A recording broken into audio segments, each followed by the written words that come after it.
Dear students, through this presentation, I am discussing a very important thermodynamic quantity that is called enthalpy. And as we all know that thermodynamics, as the name suggests, is the study of energy transformations that are associated with a particular physical or chemical change. So, now enthalpy. The term enthalpy stands for heat measured at constant pressure. So we give it the symbol capital H, and when it is associated for a reaction, then we call it enthalpy change of a reaction or reaction enthalpy. So let us understand that how to calculate this quantity. If I have a chemical reaction taking place like CH4 methane undergoing combustion, reaction with oxygen, and any hydrocarbon when undergoes combustion produces two products, carbon dioxide and water, along with a lot of heat. So it's exothermic process, right?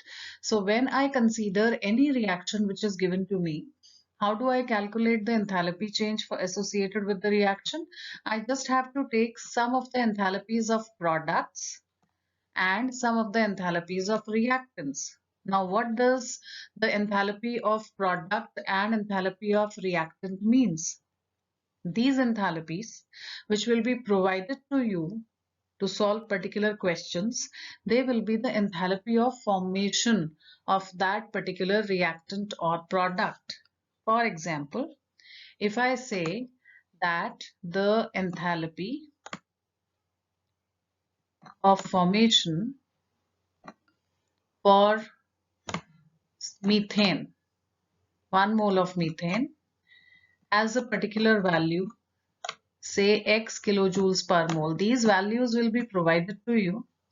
In NCERT, you have a particular table where the enthalpies of formation of different compounds are provided. Compounds I'm saying, because for elements like oxygen, it is considered by convention 0. Okay, so when you talk about a particular compound and I say enthalpy of formation, the methane must have been formed from carbon. You have to write the elements from which the compound is made, and the elements are to be written in the form they exist, like carbon exists as C and hydrogen exists as H2. So when they react, I have to write it for 1 mole, balanced equation for a mole. So whatever is the enthalpy change associated with this reaction, when I'm producing 1 mole of methane, that is called enthalpy of formation of methane. Same way, enthalpy of formation of carbon dioxide, enthalpy of formation of carbon dioxide would be, I'll simply write C plus O2. Carbon is solid and oxygen is gas. So these also matter, these things. So I'm just giving you an idea that how these values are provided in the table. So if I have to produce 1 mole of CO2, that must be by the reaction of 1 mole of C with 1 mole of oxygen gas, and whatever is the delta H associated, that will be called enthalpy of formation of carbon dioxide. So I'll be provided with the values, and I'll simply take some of the enthalpies of products and subtract the sum of the enthalpies of reactants from it to get the enthalpy of a reaction. Let us. So here, standard enthalpy of reaction is mentioned. Standard enthalpy of reactions. We should know the meaning of each and every term before starting to solve numericals, which are very easy ones. The meaning is standard enthalpy of reaction is the enthalpy change, that is delta H again, for a reaction where all the participating substances are in the standard states, like at STP, standard temperature and pressure. I told you in the previous slide that carbon exists as solid and oxygen exists as a gas. Water exists as a liquid. So standard values you are writing here at a specified temperature. What is the pure form at 1 bar pressure? That is the meaning of standard enthalpy. If I consider all the reactants and products in their standard form, then how much enthalpy change is associated with the reaction? That is called standard enthalpy change. And you will notice a note here in the superscript. For standard values, it is written as delta H naught. Okay. Now, enthalpy change during phase transformation. When a solid changes to a liquid or vice versa, when a liquid changes to gas and vice versa, or when sublimation takes place, that is solid directly changes to gaseous form. All these will come under phase transformations. And you can very well understand that when a solid changes to a liquid, we call it melting. Per mole, we have to consider the value. So melting of 1 mole of a solid substance in standard state, that is called standard enthalpy of fusion. Melting is also called fusion. So if 1 mole of ice, H2O solid is ice, is to be converted to 1 mole of liquid water, then 6 kilojoules energy per mole is to be supplied. So that is why we are calling it delta H fusion, and notice this not here in the superscript. This is telling you that these are the standard values at standard temperature and pressure. Now the amount of heat required to vaporize 1 mole. Now we are talking about changing a liquid to gas. So that will be called molar enthalpy of vaporization. And same way, if I talk about sublimation of 1 mole of a substance that is solid to its gaseous form or vice versa, that will include the term enthalpy of sublimation. Now this is the solved example from your NCERT 6.7. I'll quickly discuss and move on. A swimmer coming out from a pool is covered with a film of water weighing 18 grams. So you have 18 grams of water which comes out to be 1 mole. We all know 18 by 18, 1 mole as given here. How much heat must be supplied to evaporate this water at 298 Kelvin, standard temperature? Calculate the internal energy change. That means delta U I will calculate. Calculate the internal energy of vaporization at 298 Kelvin, and the standard enthalpy of vaporization of water is given to be 44.01 kilojoules per mole. Delta H is given to me. Delta U I have to find out, and the reaction, I must say the equation which is explaining this transformation, that is vaporization, is 1 mole of water changing to 1 mole of gas. So in the question also, by chance we have 18 grams, that makes it 1 mole, right? So heat supplied to evaporate 18 grams would be the same value as given to you here in the question. Suppose in the question they give me 36 grams of water, then I will say I have 2 moles of water, then I'll multiply this value by 2 because this is per mole. But in this question we have 1 mole only, so I will take this 44.01 kilojoules as the heat required to cause this evaporation, right? Then you have this formula delta U is equal to delta H minus P delta V, and we are considering steam to be an ideal gas. That's why P delta V can be replaced by delta NGRT, where delta Ng is the number of moles of gaseous products minus gaseous reactants. Then you put all the values. Delta H is given to you. Delta Ng, will find out how much it is. So if you see the equation, there is 1 mole of gaseous product and there are no gaseous reactants. So 1 minus 0 is 1.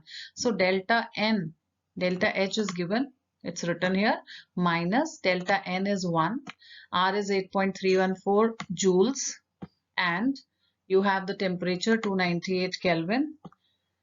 Because the value of delta H is given in kilojoules, so the R value is also converted to kilojoules by dividing it by 1000. Or you can simply convert delta H value to joules by multiplying it by 1000, and accordingly you report your answer, solve it, your answer would be 41.53 kilojoules. Next example, 6.8. Assuming water vapor to be perfect gas, calculate the internal energy change. I have to find out delta U again. When 1 mole of water, again 1 mole, at 100 degrees Celsius and 1 bar pressure is converted to ice. Now liquid is changing to ice. So it should be very clear to you that when liquid is freezing, it is changing to ice, it must be losing heat. When melting is taking place, then heat is supplied from the surroundings, but here the opposite will happen. So given the enthalpy of fusion of ice is 6, fusion is melting, okay? Delta H of fusion is given to me. So you can very well understand that delta H of the opposite process, when 1 mole is converting to ice, will be exactly same value with the opposite sign. That is, it should be minus, because the system will be releasing heat. It is moving to a more stable form, solid form. So we'll write it like this. And the enthalpy, the change is taking place in 2 steps basically. The first step is you have 1 mole of water at 100 degrees Celsius as given in the question, and from there it is changing to 1 mole of ice. But before that, water will remain in the form of liquid and changes to liquid at 0 degree. After reaching 0 degree, after reduction of temperature to 0 degree, then the phase transformation comes. So first it comes to 0 degree, and from there the temperature remains 0 and it changes to solid, that is ice. You must have done it earlier also, that at 0 degree water and ice, the liquid water I mean to say, and ice, they remain in equilibrium. So the temperature has to be fixed. So what are the 2 steps? In the first step, temperature decreased from 100 degree to 0 degree, but it remained in the form of liquid water. And finally at 0 degree, keeping the temperature constant, the phase transformation is taking place. So we have given them the 2 different values, delta H1 and delta H2.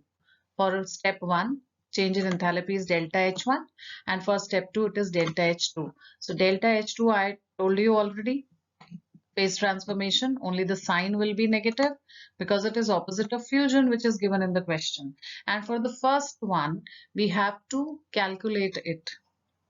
So the value which is given to you, heat capacity is mentioned here. Heat capacity of water is 4.2 joules per gram per degree Celsius. That means if I have to increase the temperature of 1 gram of water by 1 degree, I need to supply 4.2 joules of heat. Now, in the question, we have 18 grams of water, which is 1 mole, and the temperature delta T from 100 degree, it is changing to 0 degree. So delta T would be 100 instead of 1 degree. And this is how we find out Q when heat capacity is given to us. Q is equal to given mass into heat capacity C, which is 4.2 here, multiplied by delta T. So you have found this value. After the calculation, it comes out to be 7.56 kilojoules per mole. Add the 2 values, keeping in mind the negative sign. And then there is negligible change in the volume during the change from liquid to solid state. In case of gas to liquid, there is a remarkable change. But here the change is not that much. changes there, but it's not that much. That's why P delta V, which is equal to delta NGRT, becomes 0 because there is very less change. So we consider this delta V as 0. If this is 0, then delta H becomes equal to delta U if the whole factor P delta V is 0. So internal energy change would be exactly same as the enthalpy change. I hope the question is clear to you now. Then you have standard enthalpy of formation, which I already explained in the second slide. And the standard enthalpy change for the formation of 1 mole of any compound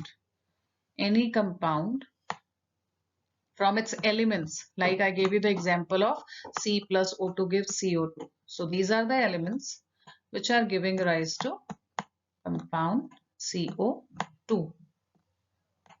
Right. Now, in the most stable states, like I cannot write single O. The most stable state of oxygen normally is O2. So that is the meaning of this thing, most stable states. This is called standard molar enthalpy of formation. Suppose you are a chemical engineer, okay, and you want to know how much heat is required to decompose calcium carbonate to lime, that is calcium oxide, quicklime we call it, and carbon dioxide. So I want to carry out the calculation part, that how much delta H would be required. So what will I do? The values of enthalpy of formation of calcium carbonate and calcium oxide and carbon dioxide will be given to me. I'll simply take the sum of values of enthalpy of formation of products and subtract the enthalpy of formation of reactant from it. That will give me my answer. Here is the answer in front of you. You have to find out delta H for this reaction, right? That will be, basically, you have calcium oxide, which is just 1 mole, and this value will be provided to you. So number of moles multiplied by the value per mole, minus 635.1 kilojoules per mole, plus enthalpy of formation of carbon dioxide, that is another product. Again, I have 1 mole. So this will be the enthalpy of products, minus enthalpy of reactant. Reactant is only one here, calcium carbonate, and 1 mole, and this is the enthalpy of formation of calcium carbonate. Just solve this, add these two values, total enthalpy of products minus enthalpy of reactant. So this will be your answer. This will be called enthalpy of this particular reaction. That's why we are writing R, enthalpy of reaction. And always mention the units, kilojoules per mole or joules per mole. The standard one that is used is kilojoules per mole. So always report your answer with the units. Let's try this one. The calculation of heat of reaction for the reaction which is given here. Fe2O3 reacts with H2. This is an element. So here the value will be 0 by convention. Fe is an element. The enthalpy of formation will be 0. Now you are left with only one product and one reactant. As I told you, the values will be given to you. This is the enthalpy of formation of 1 mole of water.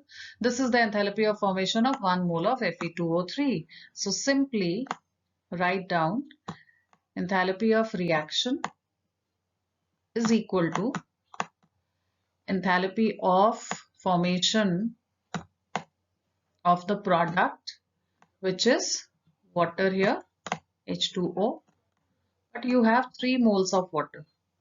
So you will multiply this value by 3. This is the enthalpy of product because the other product is an element, so value is 0, minus enthalpy of reactant. So that will be enthalpy of formation of Fe2O3, and I have only 1 mole in the balanced equation. The first thing is the balanced equation is to be taken. So you have just 1 mole. Just put the values. 3 multiplied by minus 285.83 minus, and then negative of 824.2, and solve it to get your answer. Now these are a few questions from the exercise. The enthalpy of combustion of methane, graphite and dihydrogen are given. Enthalpy of combustion of methane, that is CH4 plus O2 gives CO2 plus water, but balancing is to be done first. So 2H2O and 2O2. Now it is balanced. I'm writing the combustion reaction for methane. Then graphite. Graphite is carbon. C plus O2 gives CO2. Balanced equation I have written for the combustion of graphite.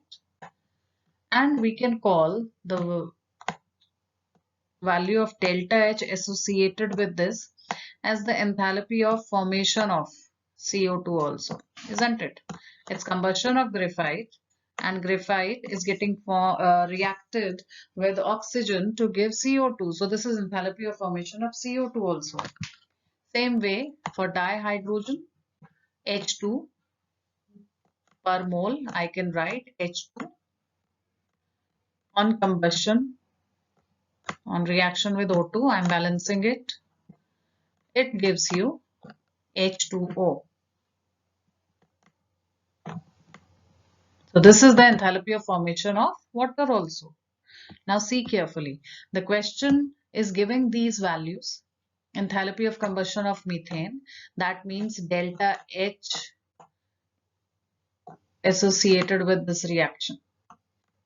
This total value is given to me. This is the enthalpy of formation of CO2, I can say, and this is the enthalpy of formation of water. Now, enthalpy of formation of methane we have to find out, because this value, which is given here, minus 890.3, this is for the combustion of methane, for this reaction. For oxygen, it will be 0, it's an element. So if I write the expression for this delta HR for the reaction, that will be enthalpy of formation of carbon dioxide, which is given. Enthalpy of formation of water multiplied by 2, that is also given. I have to multiply this by 2, minus enthalpy of formation of methane, and the total value is already given to you. So you can simply put the values in this expression and find it out. Similarly, 6.8, the next question. The reaction of cyanamide, which is NH2CN, with the dioxygen was carried out in a bomb calorimeter, and delta U was found to be minus 742 kilojoules per mole at this temperature. Calculate enthalpy change, that is delta H. So what will I do now? I'll simply take the expression delta U is equal to delta H, which is to be calculated, minus delta Ng. Ng I'll calculate from the equation which is given here, and RT. Temperature is given 298. R we will take 8.314 joules per Kelvin per mole divided by 1000, so that it converts to kilojoules, because here it is in kilojoules, right? And then put this value of delta U here. This is to be calculated. This we don't know. Now what is delta Ng? You have 1 mole of nitrogen in the products, 1 mole of CO2 gas in the product. So on the product side you have 2 moles of gases, minus number of moles of gaseous reactants. You have 3 by 2 of O2 and you have 1 mole of NH2CN. So that makes it 3 by 2, that is 1.5, and 1, 2.5. So 2 minus 2.5 or 2.5 would be half. So your delta Ng comes out to be minus half here. Now put all the values, only delta H is left. This you can calculate. Now 6.12 from the exercise again. Enthalpies of formation of carbon monoxide. How is carbon monoxide formed? You don't need to write reaction here. I'm just writing it to make it clear for you. Half O2, because I cannot write single O. That doesn't exist. That's quite reactive. So it becomes CO. CO2, C plus O2 gives CO2. N2O, again you will write N2 plus half O2 gives N2O, and same way N2O4. Now the values of the formation are given here. You have to find out the enthalpy of reaction which is given here. So N2O, the value of N2O plus thrice of the value of formation, enthalpy of formation of CO2, that will give you the total enthalpy of products minus thrice of the enthalpy of formation of carbon monoxide plus the value for enthalpy of formation of N2O4. Same way, apply and find out enthalpy of the reaction. The expression if you want to write and then put the values, that will be enthalpy of formation for products. One product is N2O plus, I'm writing for products first, so I'm putting it in a bracket to avoid any kind of confusion. Price of enthalpy of formation of the other product, which is carbon dioxide, minus enthalpy of reactants. You have two reactants, so enthalpy of formation of N2O4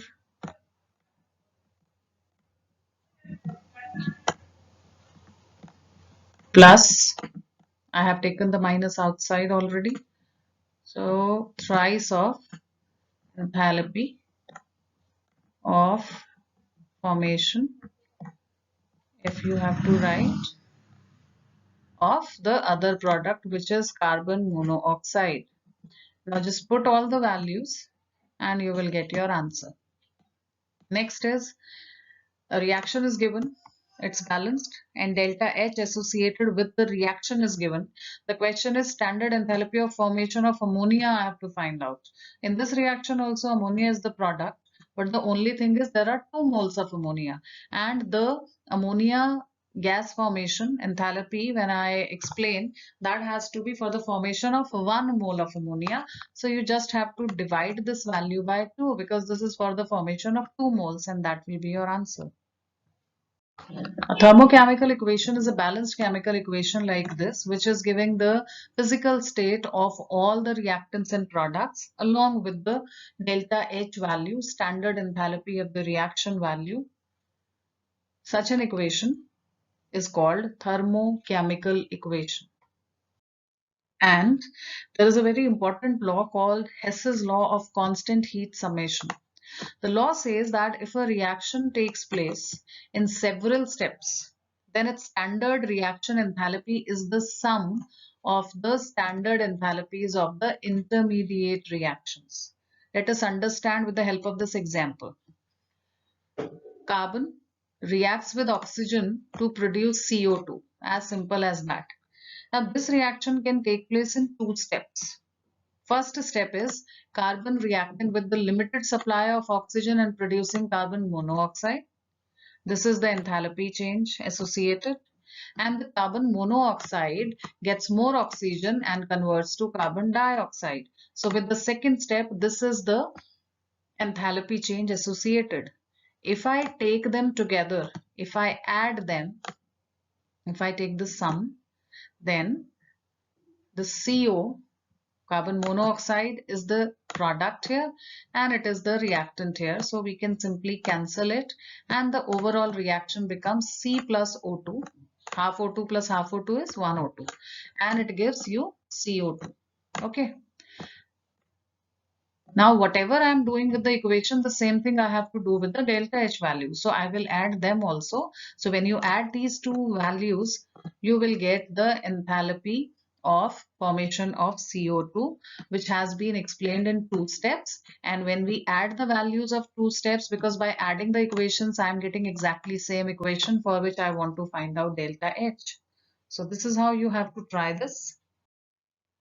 There is a question based on this. Calculate the standard enthalpy of formation of methanol from the following data. There are three equations given to you. Now you have to see what you will do with the equations. You will rearrange them.